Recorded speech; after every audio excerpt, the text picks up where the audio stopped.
Coming to you live from my apartment, it's Rob Has a Podcast. And now here's a man who can't do 2,400 anything in any amount of time, Rob Cesternino. Hello, everybody, and welcome back to our live Big Brother 16 recap. We are back here on the Rob Cesternino YouTube channel. Yes, that's right. And it's going to be a very, very fun show here tonight talking about Wednesday's edition of Big Brother, episode number 13 in Big Brother 16. Get ready for Thursday's eviction. And so let me introduce you to the guys that we're going to talk to tonight. Of course, the man who's been watching these live feeds 24/7 and could tell you everything about this season's relationships and everything like that. Mr. Brian Lynch. Brian, how are you doing? Hello, everyone. I'm doing well, Rob. Thank you very much. Good. And let me bring in the man who is our reigning Big Brother champion. He knows everything about how to play both sides of the house, how to be a rat and a floater at the same time. Here he is, Mr. Andy Herren. Hello. Thanks for having me. Good. Andy, welcome back to RHAP. Oh, it's a pleasure. Good. Well, very happy to have you back. Everybody said that they really enjoy. Well, I shouldn't say everybody, but a lot of people said they liked hearing from you during Big Brother Canada, and some people are excited to hear from you. Good. Other people sent in some emails and said they won't be watching. Yeah, well, they're lost, so. It is their loss because we're going to have fun tonight talking about Big Brother 16. Of course, we're live here. This is a very interactive show tonight, or, just like all the time. We are going to be, we got the chat room going on robhasawebsite.com, plus we've got our Twitter hashtag RHAP, plus our YouTube channel, which is back at robhasawebsite.com/YouTube, and we're coming off the heels. We got a lot to talk about because Sunday night we didn't do a live show. We didn't talk about the live feeds because we did the show at the Hollywood Improv with Brendan and Rachel, and we had a great time, Andy, talking with Brenchel. Did we lose Andy, or are you anti-Brenchel after dealing with Melissa? It was just some. How were they? Yes, very, very good, very good. Maybe we may want to go to that iPhone, Andy. I feel like we lost you there for a little bit. Are you with us? Okay, maybe I will. Okay, let me talk to Brian for a little bit. Can you hear me? Yeah, we hear you now. We have a backup connection for Andy. Okay. Just hold on. I'm gonna get on my iPhone. Yes. All right. Andy's going to switch to the iPhone. So, Brian, we didn't get a chance to talk about the live feeds during the week, so we have a fair amount to catch up on, although by most people's admission, this was not the craziest week ever on the live feeds. Oh, I would agree. I think one of the crazier things that happened wasn't even covered with the show. You saw Zach trying to get Caleb nominated. He eventually gave up on that and started daring his alliance to nominate him again. Actually, no, he was begging Cody to put him on the block. Okay, well, we'll talk more about that when we get to the live feed segment of the show. Of course, our show with Brenchel, we really appreciate all the support from you guys. We are at #1 in the iTunes TV and film charts for that episode, so thank you guys so much for that. You can check that out on robhasawebsite.com if you haven't seen that episode yet. And, of course, tomorrow night we will be live with Ian Terry after eviction number 4 for Big Brother 16, starting to inch closer and closer to the jury. On Friday morning, I will also speak with the latest person who gets kicked out of the Big Brother house in our exit interview. And on top of that, I will speak with my friend AJ Mass about the 12 players left, the 12 archetypes of the Big Brother 16 season. All right, Andy, let's try this again now on an iPhone. Yes, sorry. My computer's on the fritz. My apologies. I think the iPhone looks even better. Okay, good. Great. Okay. Fantastic. All right. So we got Andy on an iPhone. We're ready to go. First off, let's pass along some sad news. Condolences to the Grande family for Frankie Grande, who we found out that through Twitter. It was a big deal on Twitter, obviously because of Ariana Grande, that his grandfather passed away. Brian, how did they deal with that in the house?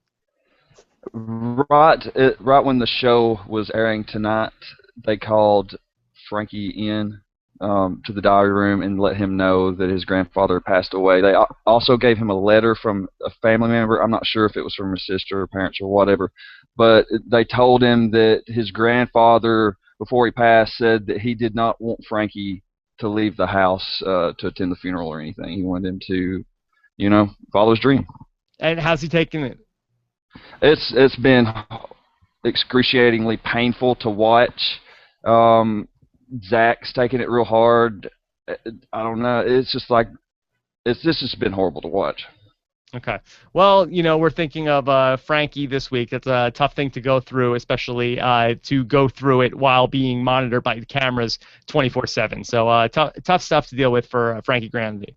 So let's talk about the episode a little bit. And, it was really what it turned out to be in the end, a good 40 minutes of a tease that Caleb was going up on the block. Ultimately, Derrick and Frankie get Cody to put Donny up on the block. Andy, I think this is a very interesting point in the game here for Cody. Do you like this decision for Cody to not be putting up Caleb at this point? I mean, it's tough because on one hand, I do feel like Caleb is a legitimate threat for Cody. But on the other hand, it's still kind of early, and he wants to keep the trust of all the people that he's aligned with. And so by kind of going rogue and nominating Caleb, it might have, put him in a bad position in other people's eyes that he's working with. And so maybe by appeasing them and doing this, it'll keep him safe for a while. I don't really know. I guess it really depends on who wins HOH this week. I mean, Caleb could easily win HOH next week and try to backdoor Cody. You never know.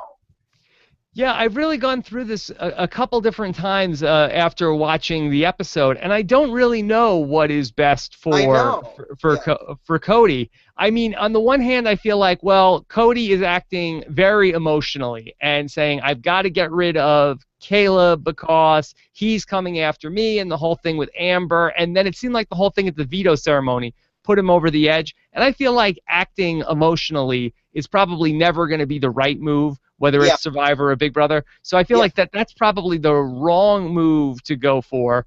Yeah. But is Brittany that big of a threat that they all need to be worried about Brittany right now? Yeah, well, I don't think Cody needed to be worried about Brittany, but I think yet again the people that Cody is working with should have been worried about Brittany, and as a result they got Cody to get rid of her, I mean, Brittany was someone who I think would have gone after like a Frankie or a Derrick, and so it's smart of them to get Cody to get rid of her this week. Yeah. Who do you feel like is the bigger threat to Cody's game? Do you think it's Brittany mounting some sort of counter alliance to what is going on with the detonators, or do you think Caleb winning HOH and then going rogue and putting up Cody on the block? Which is more likely to happen?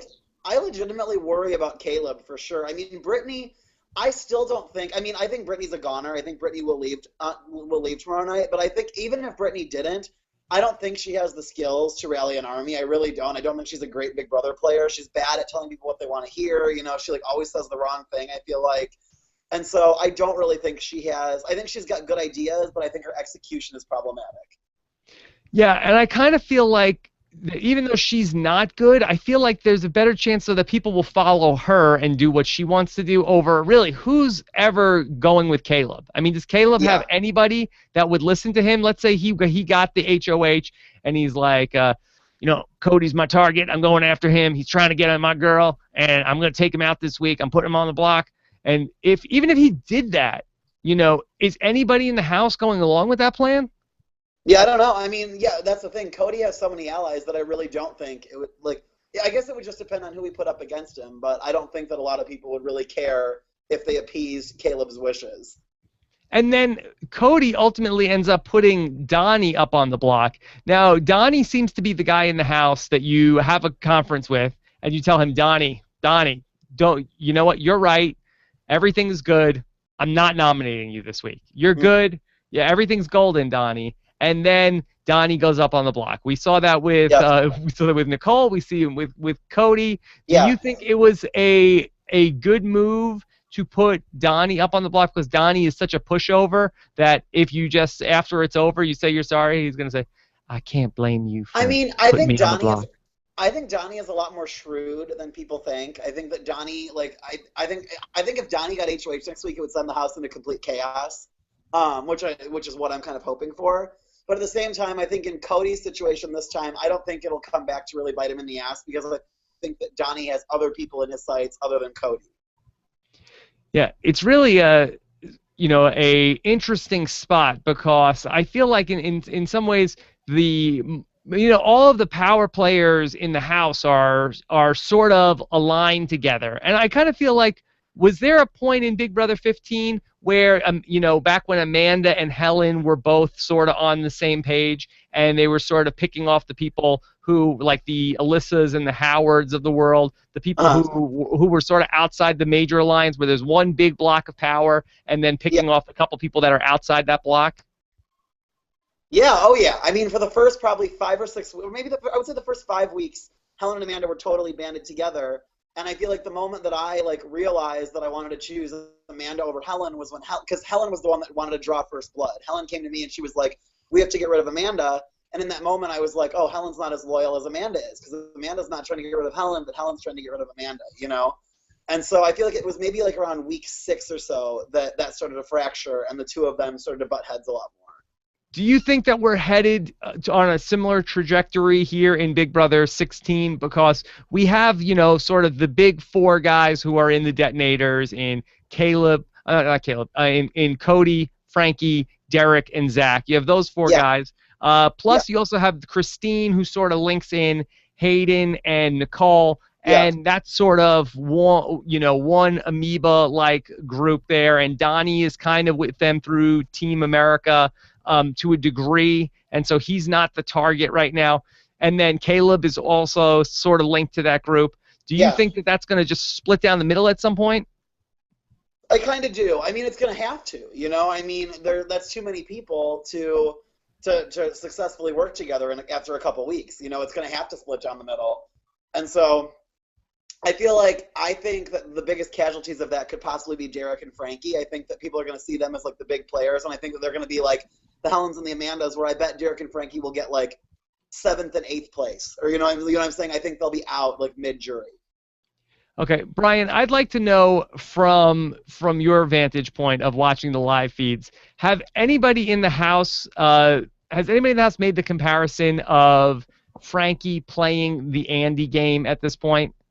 I haven't really heard that discussed. There's people in the house that really hate Andy's game. Oh, no! And so they're not going... Derrick and Cody specifically have talked trash about Andy's game, so they're not going to tell Frankie, who's in their alliance, that his game is like Andy's. What's their problem with Andy's game? They say that Andy did nothing and was basically won the game out of sheer luck, he fell ass backwards into the victory. Andy, is that true? Yep, totally. Did you know? No, did that's you know not about true. I worked my damn ass off every week. I feel I realized tonight, I was actually talking to my roommate about it, how I watching Derrick and Frankie tonight was frustrating because they were actively going against what I wanted to happen. But at the same time, I was impressed because as a game player, I was for them to be able to kind of bamboozle Cody like that is impressive. It's not the popular opinion, but and I feel it's when I realized tonight, I was this is why America hated me. I kept keeping Amanda safe. America wanted Amanda evicted so badly, and every week I did everything I could to save her. And I'm sure that was annoying to watch. But do you feel like those guys bamboozled Cody, or did you feel like they protected Cody from himself? I mean, I think a little bit of both. I think that they definitely are putting their best interests over his, but at the same time, I think that it could still benefit him as well.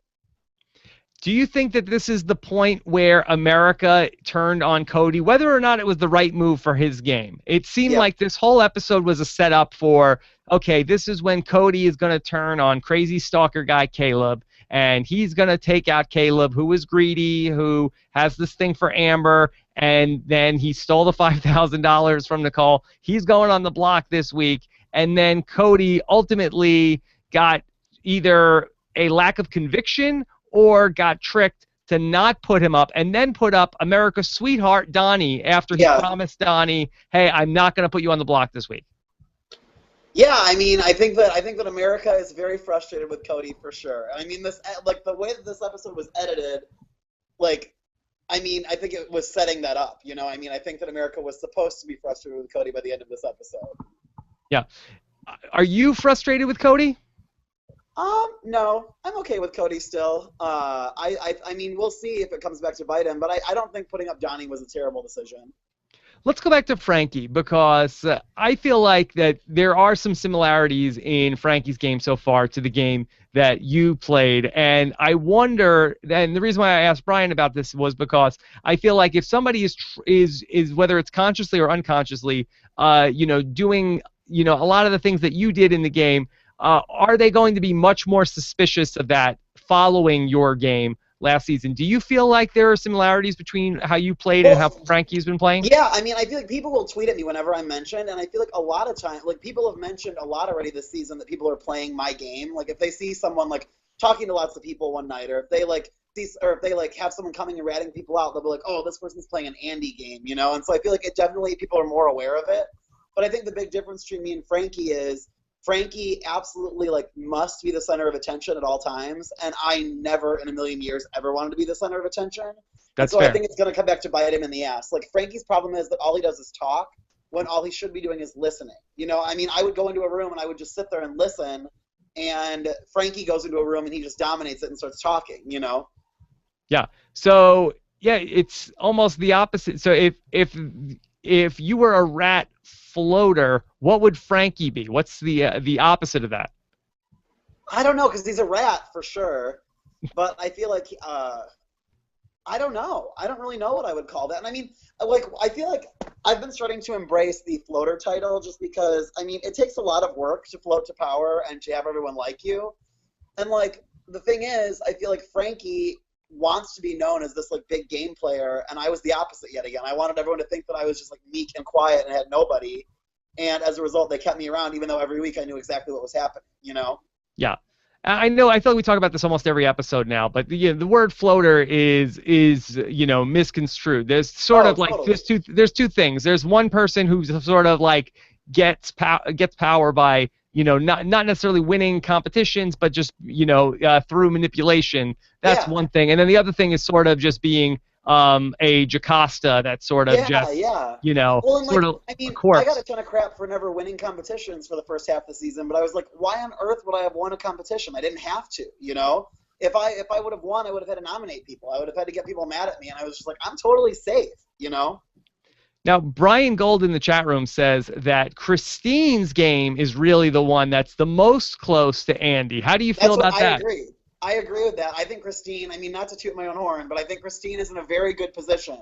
I think that Christine, I mean, she's been a part of nearly every major alliance. She's never been the dominant one in the alliance, but she's also never been seen as expendable. Everyone trusts her. Everyone pulls her into things. I think that Donny doesn't trust her very much, but mostly everyone else does. I think that she's sitting kind of pretty right now. Brian, does Christine's name ever come up for eviction? God, no.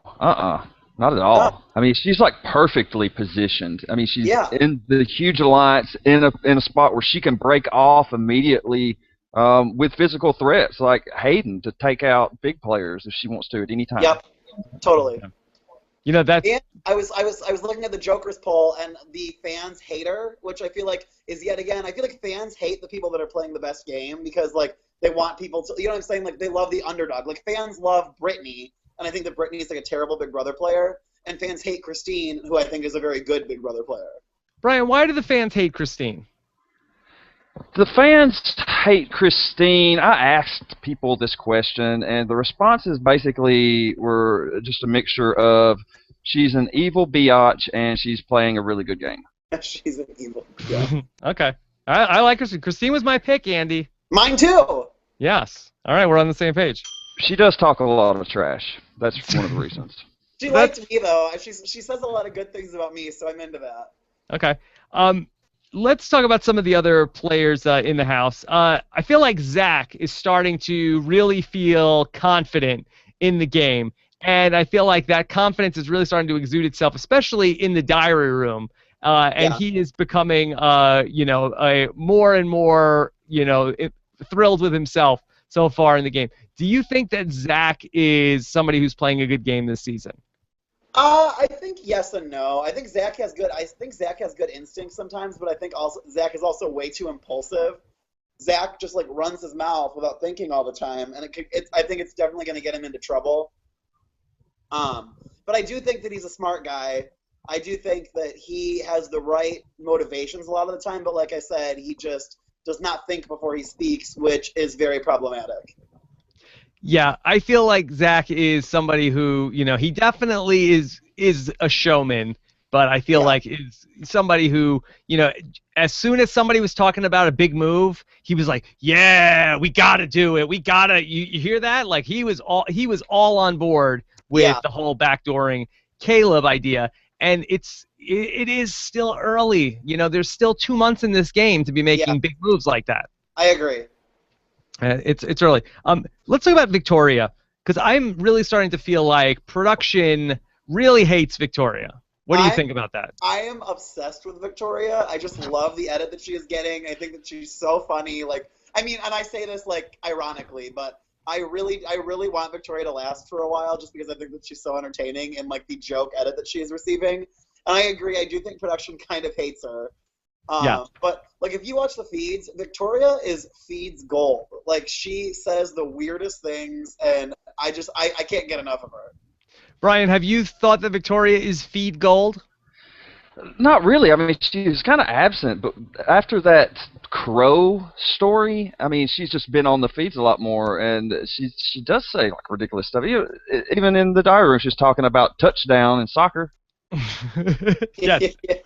Yeah, but that's something that they put in there because they want to make her look like an idiot. I think that Victoria is I think Victoria is like a combo of Alyssa and Jessie from my season. Like she's aloof like Alyssa. Alyssa was never really aware of what was going on in the game, and she's also like irrelevant like Jessie. I mean, I feel like everyone sees her as just this kind of throwaway player that doesn't mean anything, And like Jessie's big problem my season was if she would have just shut up and not wanted to like make power moves, she could have sailed to the finals. No one thought Jessie was a threat. Everyone thought she was expendable, but like they wanted to keep her around because she was expendable. And I feel like if Victoria can just keep laying low, I legitimately think Victoria could get like 4th place or 3rd place. What if Victoria doesn't get invited to the barbecue? I mean, I would hope that Victoria would handle that a little bit better than Jessie did our season, but you never know. It's Victoria, so. They showed a scene tonight, which I thought was also interesting. I said on Thursday that scene where they showed her where she came outside and Hayden was like, "Who's that?" No, seriously, who is that? Then tonight they showed her with Hayden again, and she's talking about how I look stupid. This house is torture, and these people in the house, who does that? And Hayden told her, "Well, the people on Big Brother," and she said, "That's pathetic." And so I really feel like they're trying to bury Victoria. Yeah, no, I mean, just knowing production the way that I do, I feel like there's no way that like the diary room producers, I bet, really love sitting and chatting with Victoria. I mean, I'm not thinking that she engages them in great conversation. Yeah.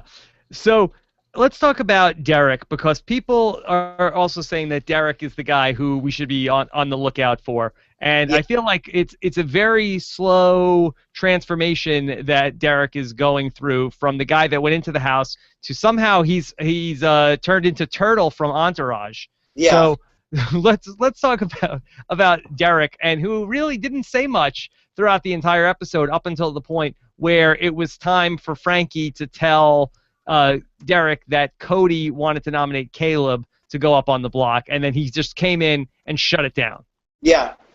I mean, I think Derrick's playing well, but like I said earlier, I worry that Derrick is destined for like a Helena and Amanda fate, where he's going to be out mid-jury because everyone's like, oh, this guy's playing great, this guy's controlling everything, let's get rid of him, I think he might be playing a little bit too hard, a little bit too fast. I think he's a smart guy, and I think he should just be like maybe sitting back a little bit more than he is, but who knows? I do think that he's smart, though, and so, I mean, I think that he could maybe pull something out in a couple weeks and maybe form some like super alliance that'll keep him safe. You never know. Brian, do you see any people in the house having those kinds of conversations, talking about Derrick is somebody who probably needs to go before it gets too close to the end? I mean, unless you want to say that what Donny was saying in the diary room about finding out and getting to the bottom of who's really manipulating Cody, I mean, that's where that path may lead to, right? He may end up being the guy going after Derrick. I think this is going to be another interesting week with the HOH this week because, you know, if Brittany ends up going, I think whoever is the next HOH is going to have an interesting decision on their hands of who is the next target in the house. Do you think, is anybody really going to go after, you know, Jocasta or Victoria next week? Do you think, Andy? I think, if anyone, I think that people would go after Jocasta before Victoria. I mean, I think if someone wants to play it safe and not get any blood on their hands, they could easily evict Jocasta. But I think that people, I mean, I guess it really depends on who gets the HOH. Like, I would really love to see a non-detonator get it. I would love to see, like, Jocasta win HOH, because what the hell would she do? You know? Ask God. She would ask God what to do. Brian, do you know, is there any talk in the house over who is the next target, or are they just going with the default Victoria or Jocasta next? Well, I mean, they will obviously nominate whoever, but the detonator's target for next week is Caleb. Okay, so it was that sort of a arrangement that they worked out of, okay, you know, let's just get rid of Brittany this week and then we can get rid of Caleb next week? It wasn't necessarily an arrangement, but it was part of the conversation. It's Okay. just like Zach's like, but we have to get rid of him next week, right? And they're like, yeah, we do. Andy, we've been talking about it for about a week now on the show, this BB love triangle, which has gotten, you know, even more and more ridiculous. Tonight we got to see Caleb go into stealth mode cowboy, which is different than beast mode cowboy. So he sort of like hugged the wall and went upstairs and caught Cody red-handed with Amber.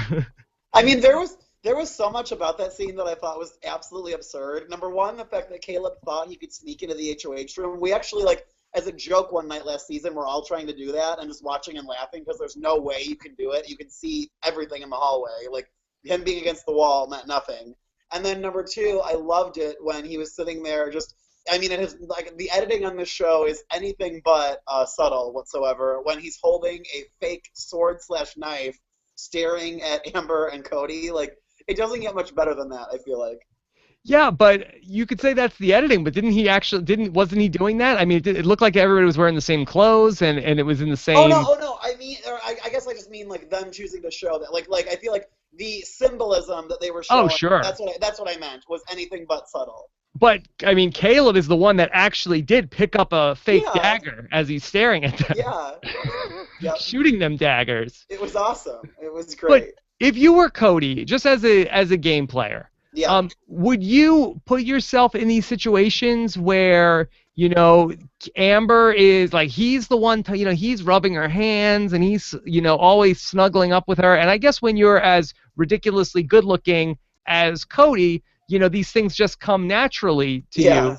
But I don't, maybe that's just where the disconnect is, because I don't understand why he's always got Amber right next to him. Yeah, no, hell no. I would get Amber the hell away from me. I would not want to be on Caleb's radar. I think Cody is making some boneheaded moves by always being all over Amber. You know, it would be different if we saw Cody in the diary room like, hey, you know what? Screw Caleb. I have the hots for Amber, and I want to date her, and she likes me, and she doesn't like him, so why should I have to change what I want to do? But as far as we've seen so far, Cody is not romantically interested in Amber. She's just a friend. And if I was locked in a house with a crazy person, you know, who was, you know, potentially could be, you know, made upset by what I was doing, and I was also playing a game for $500,000, I would not. That would not be worth the risk to have a friend that I was snuggling with. I completely agree with you. So what do you think? Do you think does Cody not know how have any other interaction? Is he so good looking that this is just how his interactions are with every other woman, that he just can't stop, you know, having this physical attraction? Or do you think Cody actually does have feelings for Amber? I think Cody likes Amber, for sure. I think Cody and Amber both like each other, but I think that they'll never do anything because Caleb will murder both of them if they do, so. Now, Brian, that I've read some of your comments about the love triangle. Do you feel like the love triangle is overblown on the TV show? Um, I mean, in terms of, I mean, Caleb obviously is in love with Amber. Yes. Right. He's always talking about wanting to get married and stuff in the future to her and all sorts of stuff. Said something during something we'll talk about later about uh, when she's 80, she'll remember back at this time. So, like, she is not having it. I think it's kind of, I don't like the whole stalker edit thing. It just seems a little too harsh, but he's not on the same page as she is. But she has done stuff like agree to dates and stuff like that that's given him false hope. But in order for Caleb to get it, she is going to have to tell him directly and not beat around the bush about it. Okay. Do you feel like there's a part of this story where Amber is, at least showing him some interest back, and we're not really getting that on the TV show? Not really. No. I mean, like I said, she said stuff like she's agreed to go out on a date after the show or this or that, giving him a kiss on the cheek. It's things that he reads into way too much. But it's things that she could be doing without if she really wanted to push this guy away. But it helps her for this guy to be like totally infatuated with her in the game. Do you think there's any part of Amber that says, hey, well, is it bad for my game that Caleb is infatuated with me? I think she does think it's like it does hurt her a little bit because she'll be viewed as a showman. She doesn't want a showman at all. She has made that clear to him. No showman. What's your read on this situation from Amber's perspective? I think that I agree with a lot of what Brian is saying. I think that Amber has made it. I mean, she has made it clear that she doesn't want a showmance, but I feel like she also has not made it as clear as she could that she is not into Caleb. She's never flat out said, "I'm not into you," because I mean, I think that she's a nice person and she's trying to appease him. She doesn't want to hurt his feelings, but at the same time, by being so nice and so like okay with the things that he's doing, she is giving him kind of weird false hope, which I like. Is just perpetuating everything even more. I thought one of the really funny scenes in the episode was when, Caleb, he ends up like pouring his heart out to Zach about how, it's that Cody doesn't have the dignity and it's a kick in the nuts and a punch in the face. And, that's cut with, Zach yelling in the diary room that she's not into you, which was funny. And then, so Caleb goes in the backyard and he is sort of like sulking, and now Brittany comes out. And it was funny because these are these two sort of like dejected people that are sort of like meeting up. It's almost like a romantic comedy type setup where Caleb's talking about his breakup and she's talking about how, oh, well, Cody's ignoring me because I'm not throwing myself at him. And they're having like separate conversations, and Caleb's talking about how Amber is, well, Amber, she's ungrateful, and she's not even, I went up on the block for her, and she doesn't even care. And she's like, well, how about, Cody is, because I'm not putting my boobs in his face, that I'm the only one, that's why he's being cold to me. Why don't Caleb and Brittany get together? I don't know. I have no idea. And it looked like they kind of wanted to work together a little bit. Like, there were, like, tinges of that. But, yeah, I have no idea. And, I mean, how valid is Brittany's argument that all the girls are throwing their boobs in Cody's face? I mean, is Nicole, is Jocasta, is Victoria? Like, I feel like I'm not seeing them doing that. Yeah. Have we seen any Jocasta trying to get up on Cody? No. No. So I guess other than Amber, who else could she possibly be talking about? I don't know. I honestly, I don't think Christine. I mean, I guess Christine and Cody have cuddled a little bit, but I mean, Christine's married. I feel like that's just a friends thing. Mm-hmm.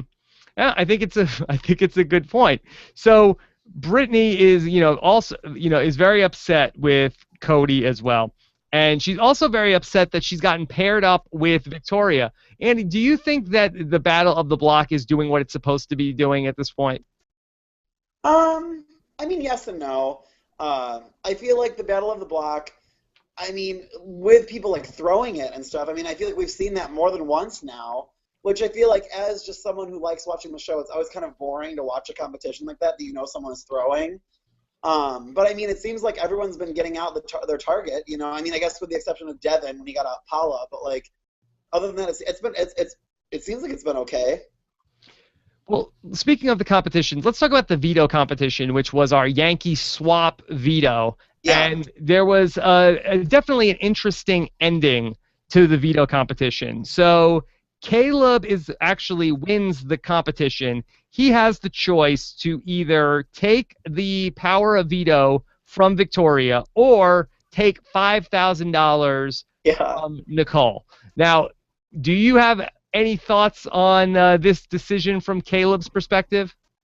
I mean, like, if Caleb was feeling really safe, I guess it makes sense. Like, I always would say in the house, like, if I ever got picked to play in a veto, I would take money because I was just like, I don't want to win the veto. I don't need it. I'm safe, you know?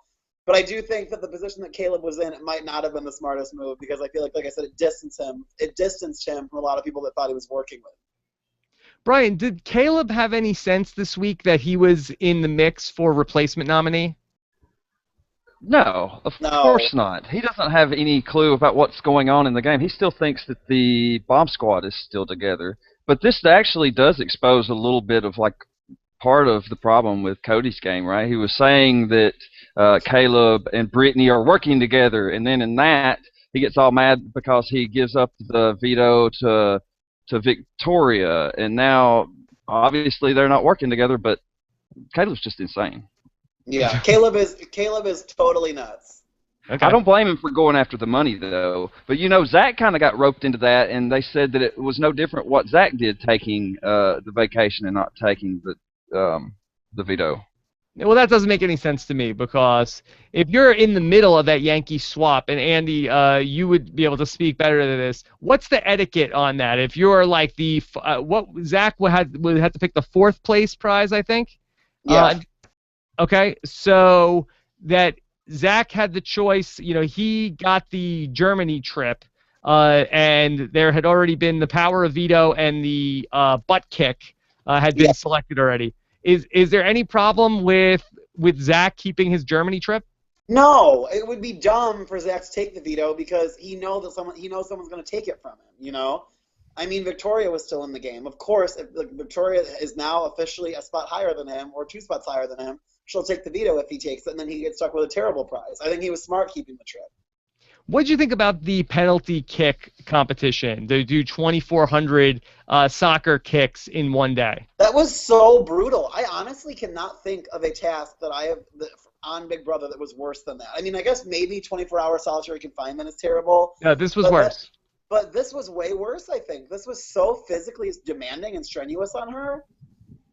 Yeah, 24-hour solitary confinement. What do? You go to sleep for 24 hours. Yeah, pretty much. Yeah, I mean, yeah, they play loud music or whatever, but this was physically grueling to do that. Yeah, I mean, yeah, this was the most grueling punishment I've ever seen.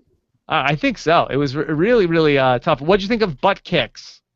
It was funny. Whatever. I mean, I don't think that one was that bad. Yeah. What was tougher, butt kicks or John having to jump in the pool every time the thing went off on Big Brother Canada? I would say the pool because you have to dry out. Like the butt kicks, you just get your butt kicked and then can go back to bed. With the pool, you have to dry off. You know, I think the pool's worse.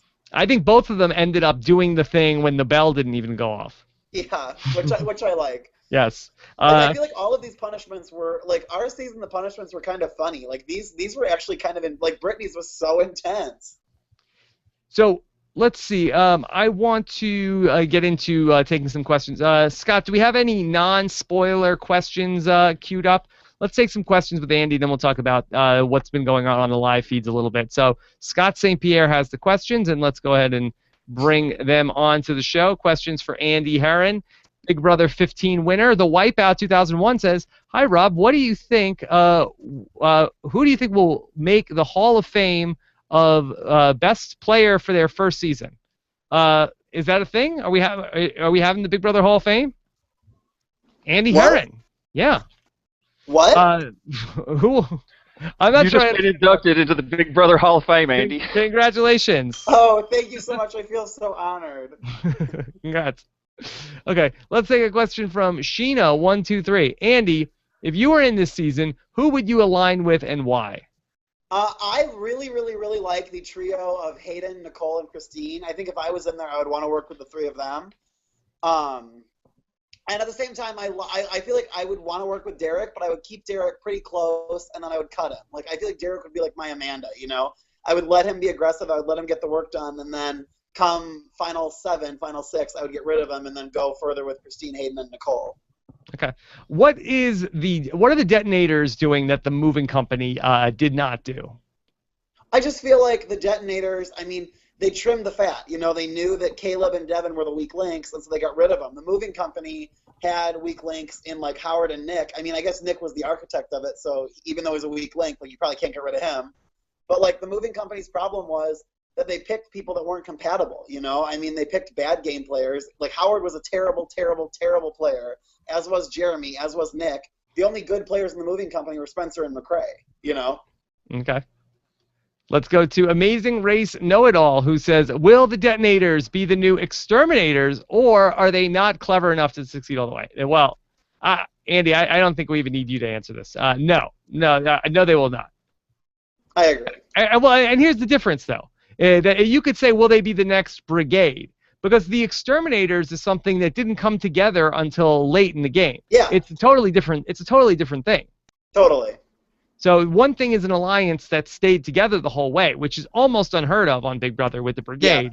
Yeah. These guys are trying to do that same thing. The exterminators is something that's sort of like a quack pack or something like that. Sort of came together almost like 2/3 of the way through the game. Yeah, totally. So a little different. It's a little bit of apples and oranges. Okay, let's go to Chris Banks, who says, when do you see the detonators exploding? You see what Chris did there? Okay. Clever. Yes. I think the detonators will explode with, I'm going to give it 3 weeks. 3 weeks from now? Yeah. So how many people are left in the house now? So 3 people are out. There's 13 there, and then we have 12. The jury starts at, what, 9? So we still have 3 more evictions to get through? Well, I don't know. I don't know if this season, because our season they had a 9-person jury. I don't know if they'll be back to a 7-person jury or if they're going to stick with the 9-person thing. Because if it's a 9-person jury, we only have 1 more eviction, and then after that is jury. Brian, do you have any sense if we have a double eviction coming up next week? I would say no. Until they get rid of this twist, there's logistically no way they could pull off a double. That's fair. That's fair. Yeah. We can't do Battle of the Block here, but I'm ready for a double eviction. Me too. I'm ready for that. I used to hate the double eviction. As a viewer, double evictions they're like the holy grail. They're so fun to watch. As a player, they suck. Yeah. But yeah, they bummed me out when Eric Stein got voted out, but now I'm over that now. I'm over it, and I want to see more double evictions. Love Eric Stein. Okay, let's take a question from Mark Stabation 01 says, did Victoria prove herself in the comp, or is her growing up in a foreign country where soccer is popular give her an unfair advantage? I did not see the advantage that she had. That wasn't even soccer. Yeah, that's an absurd question. The game had nothing to do with actually being able to play soccer. Like, she didn't even win it. She also. Well, I mean, number one, she didn't even win it. Number two, the game was just soccer themed. Like, it was not actually doing anything involving soccer. Like. Yeah. No, it was as much soccer themed as the the veto last week was about, like, actually knowing how to play craps. That's basically. Yeah, exactly. I think the most impressive thing she did in that competition was actually taking the veto when she thought it was going to be taken from her. Yeah. You think she should have done what? Take the prize? Yeah, and then when she offered Caleb, she was basically just trying to figure out what he wanted to do and was going to let him do. I think that in particular may have assisted Caleb in just allowing her to have the veto. So it may have been really subtle, good moves in there by Victoria that no one's even thinking about. But I think it's all accidental anyway. All right, let's take another question. Yeah, I was going to say, I think you're giving Victoria a little too much credit. I would not too much credit. Victoria. And Andy's a big Victoria fan. Michael GM says, Robin Company, how did Caleb ruin Cody's game plan? Cody wants Brittany gone, so he should be happy that Caleb didn't take the veto and save Brittany. Cody just hates Caleb. I mean, that's kind of what it comes down to. I don't think it was necessarily, logically, I don't think it makes a lot of sense. Yeah. I think he was also a little annoyed that Brittany picked Caleb because she said he looked yummy in that shirt. Andy, did Caleb look yummy in that shirt? I'm not that into Caleb, so I don't know. I think I'm a little biased, but I would say no. Yeah, I don't know. It wasn't that great a shirt. It's like a denim shirt. Yeah. It was kind of a weird comment, I thought. Yeah. All right. Let's get into doing some spoiler talk. And okay, I'm gonna hit the functional buzzer. Got some new batteries in there, ready to go. Thank you to @RobsTabooBuzzer on Twitter for sending in the new one after Dominic broke the old one. When you hear this sound, we are in spoiler territory. So if you are not a viewer of the live feeds, abandon all ye hope. Those who consider moving on here with us to talk about the live feeds. All right. So, Brian, it was a slow week, but what has been the major stories going on the live feeds? Brittany's going to be evicted. That's about it, really. I mean, they got alcohol last night. Frankie did this thing about like his straight alter ego, Frank, and made out with the girls. Victoria. Andy, how come you never did that? I do not ever want to make out with a girl ever. I'm not into that. How come you didn't come up with an alter ego? Because that yet again would give me attention, and I did not want that.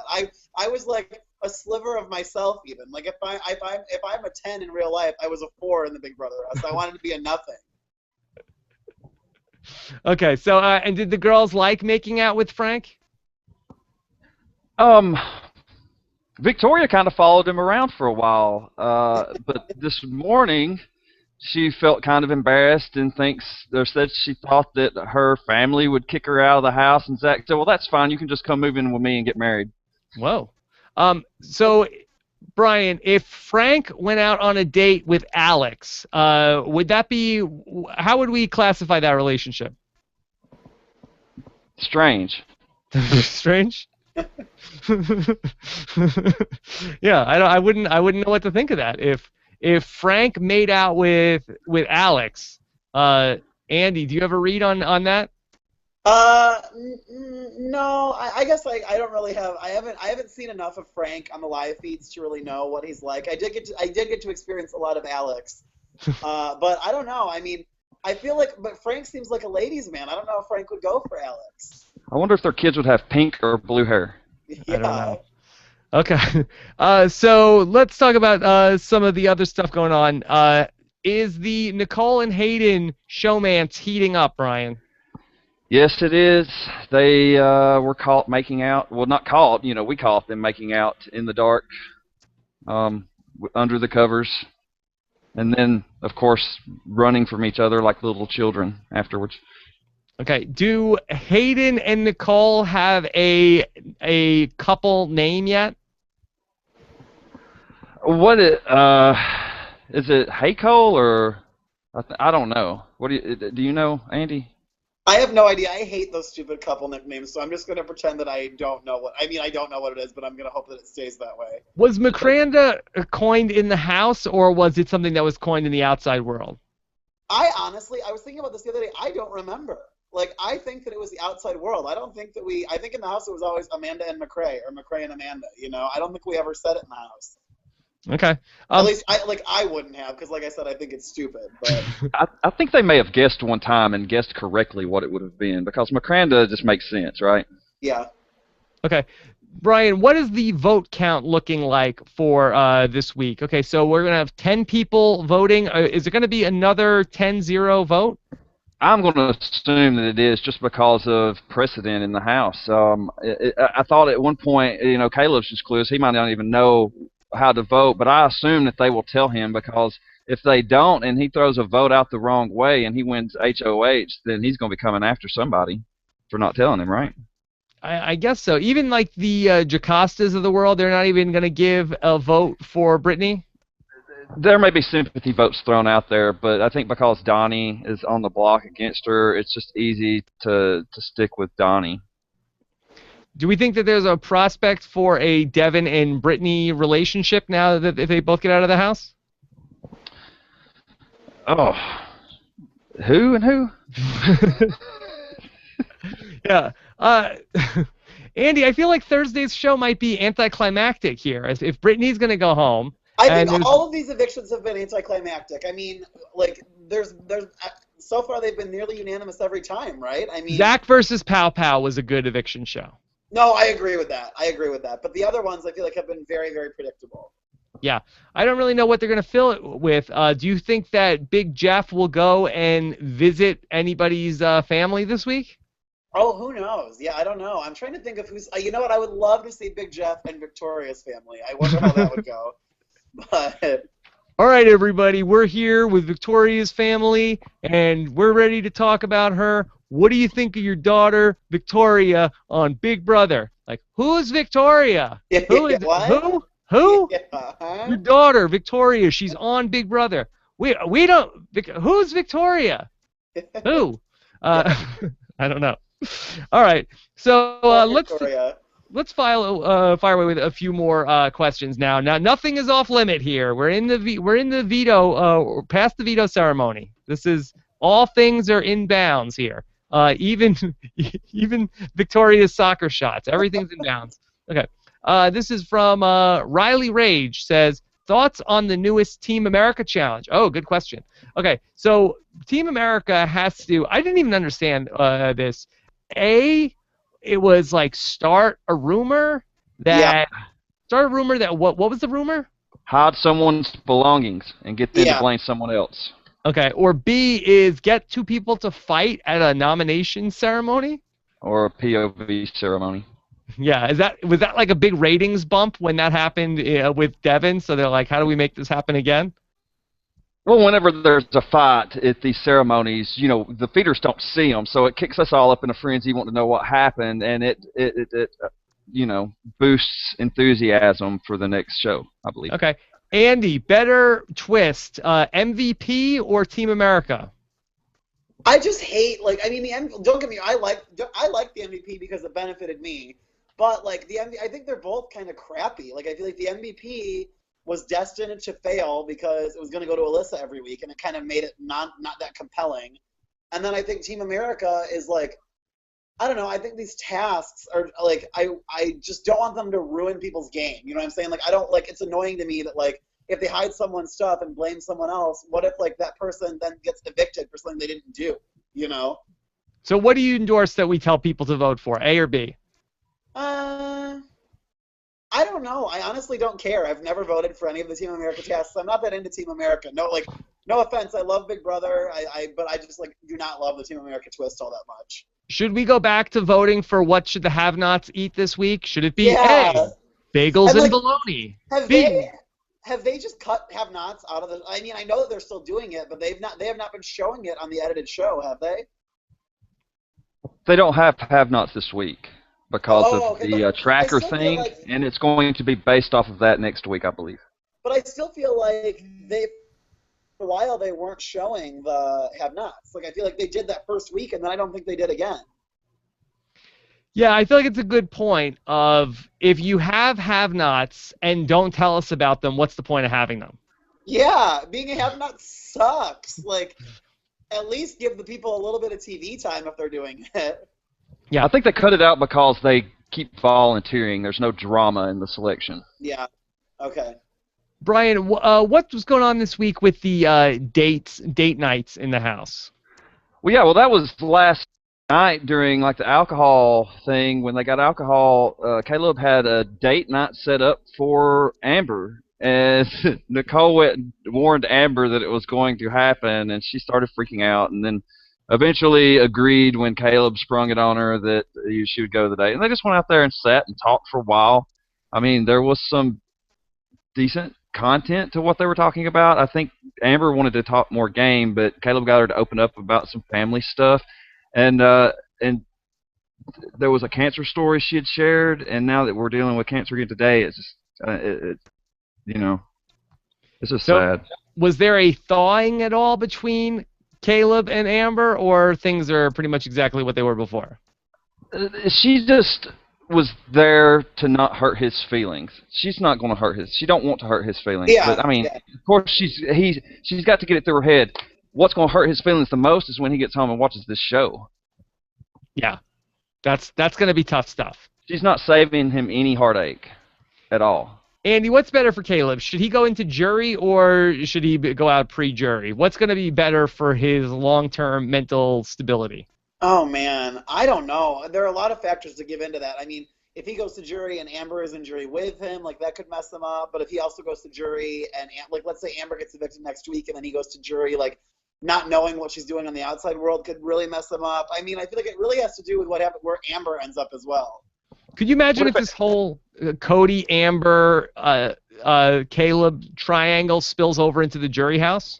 Oh, my God. If they were, like, the first 3 jurors, that would be kind of awesome. Yeah. Amber first. Yeah. Oh, man. Caleb next. Do you think if Amber goes home and Caleb stays in the house, will it be sort of like a Gina Marie and Nick part 2? I don't know, because Gina Marie, I think, was so sad about Nick because she was blindsided. You know, she didn't even say bye or anything, but I guess it just depends. I mean, I definitely think Caleb will go into a mourning phase for sure. Well, does Amber have a hat or anything that Caleb could wear around the house? Oh, I don't know. I mean, I have no idea, but I mean, I'm sure he would find something. Find something, a token to remember her. Yeah. Okay, this is from Melissa Zorer, says, because Frankie was informed about his grandpa's passing, I was wondering, has there been a time in other seasons where a house guest family member passed and the house guest was informed about it? Well, I know certainly with Big Brother 2, when 9/11 happened, they informed those house guests about 9/11 after a bit of a delay, and I know that Monica Bailey had a family member who was killed in 9/11, and they did tell her about that. Brian, can you think of any other instance that was like this? I guess there's the that nobody really knows what happened with Evil Dick in Big Brother 13. No, nothing just strikes me, and I don't believe that BB didn't tell Monica that her cousin, it was a cousin, I believe, I'm not sure, that she had died because they didn't know. They told her that they were searching. Oh, okay. Yeah, Andy, do you know what the policy is on news from the outside world? Do you when you go into the house, do they tell you we'll update you if anything major happens? I have no idea. I know even with kind of mundane things, they're tight-lipped about it. Like when I would be in the diary room, I love to know the box office and what movies are doing well. And so I would be like, oh my God, how did this movie do at the box office? How did this movie do? And they would sometimes they would tell me a little bit, but a lot of times they wouldn't even tell me things like that. So they're very strict about what they will reveal about what's going on in the outside world, you know? Yeah. So I don't know is it just with a death in the family will tell? I think with a death they would inform you. I think maybe I don't really know other than that. If your house burned down or something, I don't know if they would tell you about that, but I know at death they would. Yeah, and honestly, I don't know what the rules are for Survivor also. Like if they would tell you, if a member of your immediate family passed away, or if it was somebody who was outside of your, it's like a grandparent or aunt or uncle. I don't know what they would do with that either. Yeah, I have no idea. On the first Survivor, Jervis found out that his girlfriend had a baby, but I think they changed the rules since then. They don't really give you birth announcements anymore either.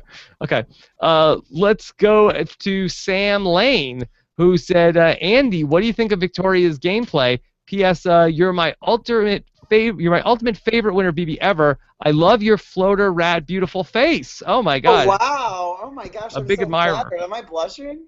Okay, so we talked a little bit about Victoria, but we didn't really mention her gameplay. Is there anything you could say about Victoria's gameplay? Is there any? I mean, I don't. Is Victoria doing anything? I feel like my opinion on Victoria's gameplay is nothing, because I don't really think she's doing too much. I do like the fact that Victoria is kind of a little bit like me in the fact that she pops into a lot of conversations. Like she'll just sit down in the room as people are talking. And so I feel like that's a good position to be in. If you can just sit, and she sits and listens, and so, I mean, I'll give her credit there for sure. But I also think that Victoria is still, yet again, seen by everyone as quite expendable. Okay. Let's go to another question. This is from WadUp5. Says, Brittany seemed like she was cast as a strong female competitor, but she seems so defeated. Has she given up completely with the eviction being tomorrow? Brian, has Brittany given up completely? No, she hadn't given up completely. She's still. I mean, you saw it in diary rooms today. She said that she was going to start lying, cheating, and stealing, or whatever it was. She said. Interesting enough, though, Zach had told her these exact words and told her that if she wants to stay, she's going to have to start doing that. And she ran upstairs and started telling them how Zach's told her that and how he's going to turn on them because he's a fan of lying, cheating, and stealing. Zach had to call a house meeting just to do damage control on his tribute to Dr. Will. He's like, I really do like all of y'all, and they're like, oh, okay, now I get it. Yeah. So, is there any chance for Brittany to stay? No. No. Okay. Yeah. It's some of these evictions, it's such a foregone conclusion with this many people in the game. There's so I do feel like there's Big Brother starts with such a bang, and then we're sort of just like getting through this lull phase when we're getting to the point when the two sides are going to sort of start to divide itself up. And Yeah. Can you tell when you're in the house that the game has like slowed down to a crawl? I mean, I always say when people ask me how my season went, like the first 5-6 weeks of the summer were legitimately fun. Like the game wasn't that stressful. I felt pretty safe. Like it wasn't a lot of like scheming and backstabbing going on. And then I feel like come the middle of the game, come maybe like day 50, that's when it got really, really, really intense and much more frantic and much more scary. Yeah. Brian, what day is this right now in the Big Brother house? Wow. Ballpark. You don't have to give us the exact number. 4 weeks. They've been 4 weeks, so 28. Right? 28. Okay. So we're like at the 1/3 mark. Spring Willis says, had Cody put up Caleb instead, do you think that Frankie and Derrick would have turned on Cody too? No, I don't think they would have trusted him as much, but I don't think they would have been gunning for him or anything. I have a question about Team America, and I really, Team America, they put on a brave face, and it's like, hey, we're Team America, and they're all on the same page. But correct me if I'm wrong, didn't 2 of the members of Team America get the 3rd member of Team America put up on the block this week? Yeah, they did. Yes, you're correct.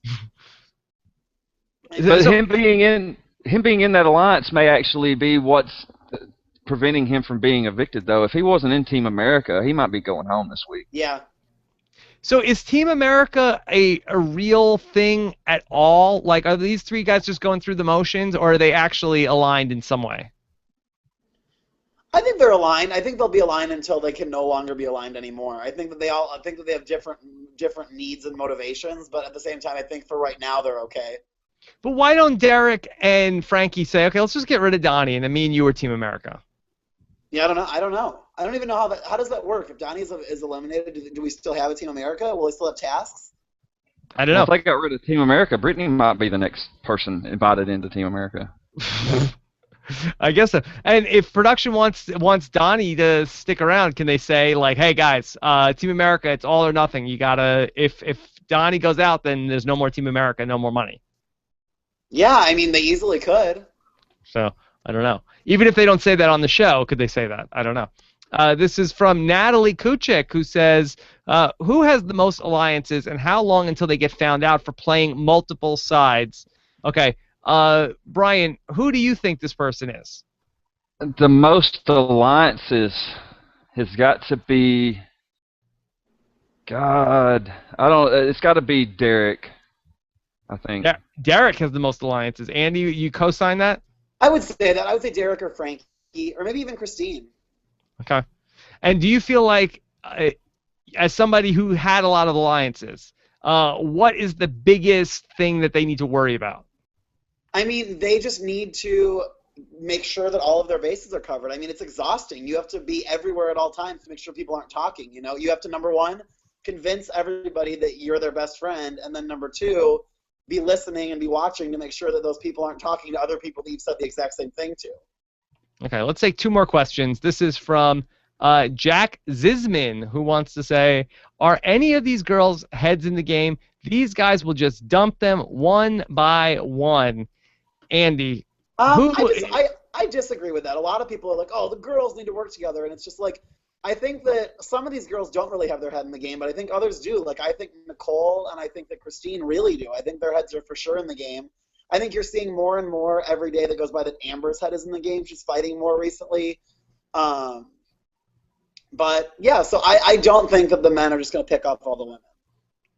Okay, let's take one more. Garrett Bear says, Brian, did Caleb realize how close he was to being nominated, or he has no idea? We actually touched on that before. He said no idea, right? Correct. Okay, let's do one more, if we have one, from Curtis. And Curtis Van Zant wants to know, why do you think that they have passed on 2 chances to get rid of a strong physical competitor in Caleb? Loved your game, by the way, Andy. Andy, did you get annoyed this week when Team America's task was to put target a physical player for eviction, and they said, "Oh, we're going after the physical threat, America. Yes. You asked us for it, Amber." What? Like, there is no way that America wanted Amber put up as the physical threat. You know, America wanted Caleb put up, and so I think that was such a cop out to put up Amber. Yeah. I totally agree. And I am surprised that they have not been getting out more physical threats. I mean, last season we got out all of the strong guys immediately, you know?